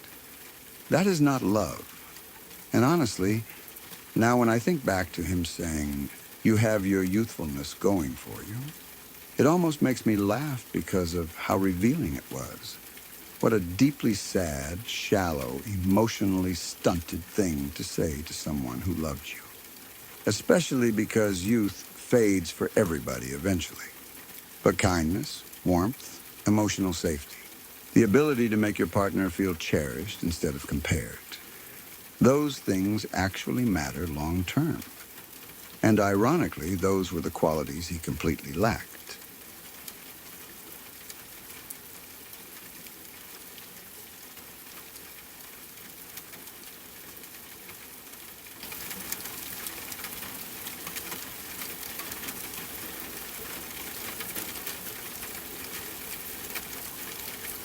If you've stayed with me this far, then these stories didn't simply pass the time. They stayed with you. Everything you heard tonight was real. Real people. Real moments. And in each one, something quietly slipped out of place. If you'd like more of the kind that don't let go so easily, subscribe to Crowvane Manor. There are more rooms left open and more stories waiting behind every door. I'm grateful you spent this part of your night here. Rest well, and I'll be waiting when you return.